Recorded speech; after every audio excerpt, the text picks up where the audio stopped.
Yo bare kabare, teng mriki admin mau merangkum anime Hataroku mau sama season 2. Dan gak usah lama-lama, kita langsung saja ke alur filmnya. Kisah berfokus kepada Raja Iblis di dunia ente Isla. Semua makhluk di sana pasti tahu Raja Iblis Satan. Dia memiliki 4 panglima perang yang dia percaya, yaitu Lucifer, Adremelech, Alciel, dan Malakoda. Sang Raja Iblis ingin membuat kerajaan untuk dunia gelapnya. Tapi di setiap kejahatan selalu ada kebaikan. Muncul seorang pahlawan yang bernama Emilia dengan pedang sucinya. Pahlawan itu ditugaskan untuk membunuh Raja Iblis Satan. Di suatu hari, sang Raja Iblis hampir saja kalah. Untungnya Raja Iblis itu langsung membuka teleport ke dunia lain untuk melarikan diri. Dan juga berjanji akan kembali lagi untuk balas dendam. Tapi sang pahlawan tak membiarkannya kabur begitu saja. Sehingga dia juga masuk ke dalam portal tersebut. Dan karena kepergian Raja Iblis dan sang pahlawan, sekarang semua manusia bekerja sama untuk mengalahkan sisa pasukan iblis. Dan di kerajaan ada seseorang yang mencari sesuatu. Setelah menemukan benda itu, dia melakukan ritual dan inilah Hataroku mau sama season 2.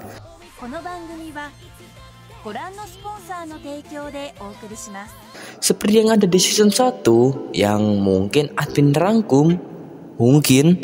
Nah, kebetulan portal yang dibuat Raja Iblis menuju ke bumi. Sehingga sekarang dia bukan lagi seorang Raja Iblis, melainkan seorang karyawan di tempat makan restoran cepat saji. Karena untuk memenuhi kebutuhan finansial keuangan mereka. Kita panggil saja mau sama, biar mudah ngomongnya. Dan sekarang waktunya mau sama berangkat kerja. Saat membuka pintu, ternyata ada sang pahlawan Emi yang menguping mereka. Yang pasti untuk mengumpulkan informasi tentang mau sama. Tapi di saat perdebatan, mau sama merasakan sesuatu yang aneh di dalam rumahnya. Karena kejadian itu, mau sama sampai lupa dengan kerjaannya. Lalu maupun buru-buru berangkat kerja.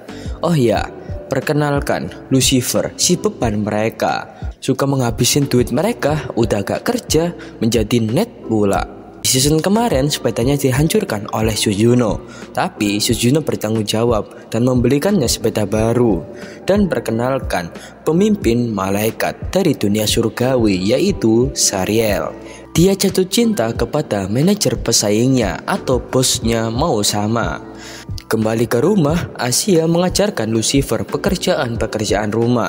Karena dia juga akan bekerja untuk memenuhi finansial keuangan mereka. Dia mengajari bagaimana membersihkan rumah, mencuci pakaian, dan lain-lain. Tapi di suatu saat mereka menyadari sesuatu, yaitu Platera Germanica. Tapi Asia membantah karena selama ini dia sudah membersihkan semua hal untuk menghindari makhluk tersebut. Berbeda ke mau sama, saat mau pulang, Cichan mau mampir ke apartemennya. Dia ingin membawakan opon untuk teman-temannya. Opon itu dupa cuy. Tapi mau sama menyarankan untuk tidak mampir ke rumahnya khusus hari ini karena dia berfirasat tidak enak. Kembali ke rumah, beneran makhluk Platera Germanica itu pun muncul. Lucifer mencoba untuk membunuh makhluk tersebut. Sampai-sampai Lucifer lupa untuk mengangkat jemuran saat hujan. Bentar, kalian ngerti Platera Germanica itu apa? Masa nggak tahu cuy? Oke, gue beritahu ya. Itu adalah nama latin dari hewan yang bernama kecoa. Ya, gue sebut begitu biar hewan itu tidak menjijikkan. Oke, lanjut.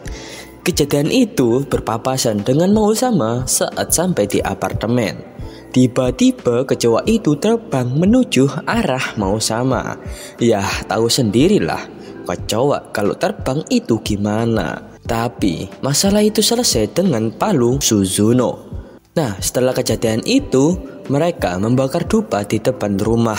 Suzuno bertanya ke mau sama, apakah dia mempunyai orang tua? Yang pasti semua makhluk punya orang tua. Tapi mau sama tidak begitu ingat tentang orang tuanya. Di saat mereka bersenang-senang, tiba-tiba muncul portal. Mereka langsung bersiaga. Di dalam portal tersebut muncul sebuah apel. Dan suasana sekarang menjadi sangat kacau. Lalu Amy mau menebas Mausama. Tiba-tiba muncul tangan dari apel tersebut. Mereka membawa bayi itu ke dalam rumah. Ketika bayi itu terbangun, bayi itu sudah bisa berbicara. Dia bernama Alas Ramus dan terkadang muncul tanda sabit di jidatnya. Lalu mau menanyakan siapa ibu dan ayahnya. Anak itu menyebut Mausamalah papanya. Sontak mereka semua kaget. Ternyata Mausama sudah mempunyai anak. Lalu anak tersebut menyebut mamanya adalah sang pahlawan Emilia. Dan mungkin kebanyakan dari kalian sudah tahu tentang scene ini. Sorry kalau suara saya sedikit mindeng gitu loh. Pilek cuy. Mausama menjelaskan ke Ramus bahwasanya dia bukan orang tuanya. Tapi Alas Ramus masih tetap ngeyel bahwa mereka berdua adalah orang tuanya. Lalu si bayi itu menangis sambil menuju ke Amy. Karena melihat anak kecil menangis, Amy pun luluh. Nah, ketika Ramus tertidur, mereka berdiskusi kenapa Mausama dan Amy dipanggil ayah ibu. Pendapat pertama, mungkin karena perekaman. Ketika di dunia yang pertama kali Ramus lihat adalah Mausama dan Amy, sehingga dia menganggap sebagai orang tuanya.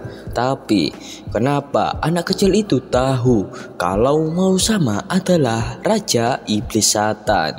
Dan kemungkinan ada seseorang dari NTS lah yang mengubah Ramus menjadi apel lalu dikirim ke Mausama. Dan Amy memperingati mereka kalau orang tersebut misterius.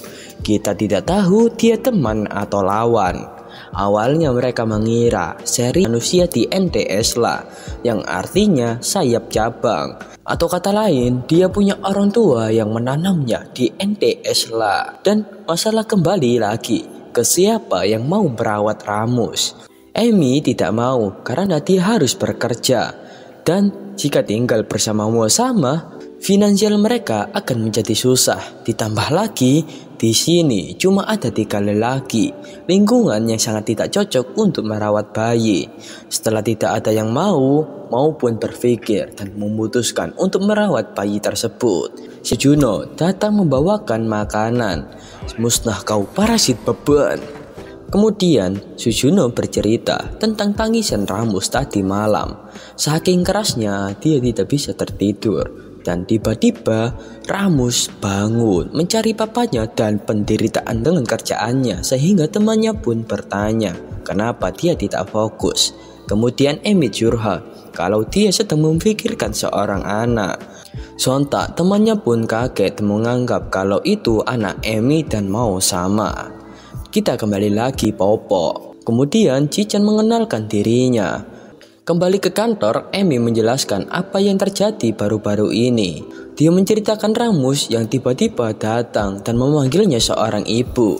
Dan temannya memberikan saran untuk tidak terlalu dekat, supaya ketika berpisah, nanti Amy akan ikhlas. Lalu temannya memberikan kupon gratis taman bermain sebanyak 3 karcis.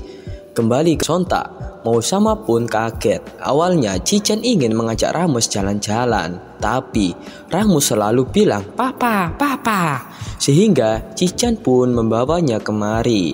Dan hal yang ditakuti Mausama pun muncul. Kemudian bosnya meminta mereka berdua berbicara 6 mata dengannya. Dan tiba-tiba muncul Syariel yang melihat pujaan hatinya sudah mempunyai anak.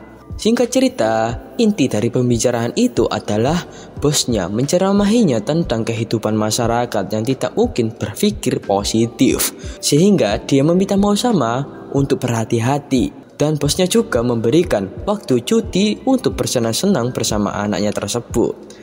Nah, setelah itu Mausama meminta khusus ke Cican karena hanya dia orang satu-satunya yang dia percaya di Jepang. Meskipun Amy dan Sujuno masih berdamai, tapi tetap mereka adalah musuhnya. Sehingga Mausama meminta tolong banget ke Cican. Karena permohonan Mausama tadi, Cican merasa sangat senang sampai dia menangis. Dan Cican pun bersedia untuk membantunya. Kemudian apartemen mau sama. Ternyata mereka mendapatkan 6 tiket gratis. Dan Ramus ingin jalan-jalan bersama papa dan mama. Tapi mau sama menawarkan ke Ramus apakah boleh berjalan-jalan dengan papa saja tanpa mama. Dengan tegas, Ramus menjawab, harus sama mama. Mau sama bertanya sebaliknya, mau jalan-jalan sama mama tapi tanpa papa. Tetap Ramus tidak mau. Lalu Jijan memohon ke Emi untuk bersedia jalan-jalan bersama Ramus. Meskipun Jijan harus melawan perasaannya dan mereka akan tetap mengawasinya. Setelah pulang, Emi mengeluh dan memutuskan besok pergi ke salon. Tiba-tiba dia mendapatkan telepon dari Emerada. Kemudian Emi curhat tentang gadis kecil itu. Tetapi Emerada tidak tahu tentang gadis itu dan akan mencari informasi tersebut. Di tempat mau sama, Asia sangat khawatir tentang rencana besok. Mungkin mau sama akan ditebas di sana. Tapi mereka bertiga meyakinkan kalau situasi ini aman-aman saja. Tapi hal yang paling dikhawatirkan oleh mau sama bukanlah tentang Emilia ataupun malaikat. Tapi dia khawatir tentang kehidupan besok. Mau sama takut tidak bisa rawat Ramus. Mau sama hanya ingin menjadi orang yang bertanggung jawab di kerajaan kecilnya ini. Singkat cerita, keesokan harinya Cahuan. Dan tak lama kemudian muncul teman Emi. Dia juga mengikuti Emilia karena kepo dengan situasi yang akan terjadi. Di sisi lain ada sekumpulan para malaikat yang menuju ke bumi. Dan Lucifer merasakan ada portal besar yang menuju ke bumi. Kita beralih ke mereka bertiga. Terlihat Ramus sangat senang melihat suasana di sana. Kemudian mau sama mencarikan Ramus topi. Nah, setelah mendapatkan topi yang bagus, mau sama langsung membayar topi tersebut. Nah, setelah pergi, Asia terkejut ketika melihat harga topi tersebut. Selanjutnya mereka bertiga menuju ke pertunjukan Gelato atau Power Rangers. Tapi sebelumnya mereka mampir makan dulu. Setelah melihat harga topi itu, penyakit Asia pun kambuh. Penyakit kemiskinan. Singkat cerita, pertunjukan Power Rangers pun dimulai. Namun saat di tengah pertunjukan, tiba-tiba Ramus merasa aneh dan teringat kejadian masa lalu. Dan tiba-tiba muncul lambang bulan sabit di jidatnya. Mau sama dan Emi pun langsung membawanya keluar. Nah, ketika mau sama mencarikan minum, tiba-tiba muncul seseorang yang menanyai kabar Ramus. Kemudian orang misterius itu melakukan sesuatu kepada Ramus. Dan tiba-tiba Ramus pun kembali sehat. Orang itu sangat mengerti Ramus. Kemungkinan orang itu berasal dari dunia lain. Sebelum orang itu pergi, dia memberitahu ke Emi kalau pasukan surgawi dan Gabriel sudah menuju ke dunia ini. Di rumah, Lucifer memberitahu ke Sujuno tentang gerbang yang terbuka. Tapi Sujuno tidak tahu tentang hal itu. Kita lanjut ke Mau Sama dan Emi yang mau menaiki biang lala. Tapi sebelum naik, mereka berfoto dahulu untuk kenang-kenangan. Nah, saat mereka bertiga juga mau naik, Jijan dimintai tolong oleh nenek untuk membelikan tiket.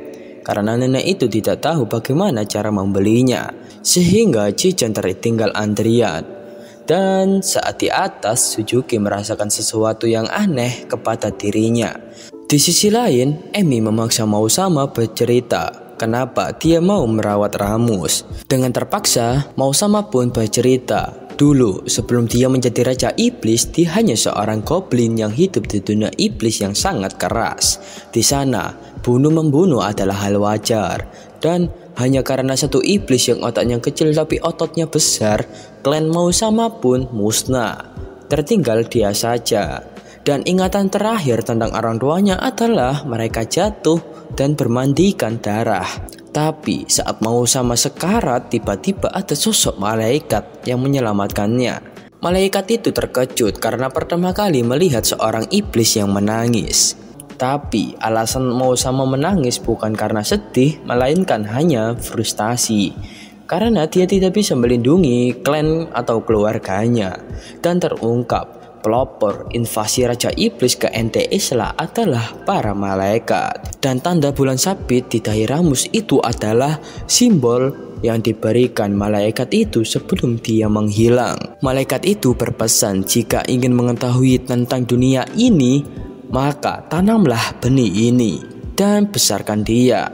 Dan karena Mausama yang menanam benihnya, maka dia adalah papanya. Kemudian Mausama bertanya kenapa Ramus tiba-tiba sembuh. Emi pun menjawab, tadi ada seseorang yang menyembuhkannya, dan orang itu bilang tentang Gabriel dan pasukan Yesod sudah sampai ke bumi. Sontak Mausama pun kaget. Yesod itu adalah sosok yang paling menakjubkan dibandingkan iblis atau malaikat.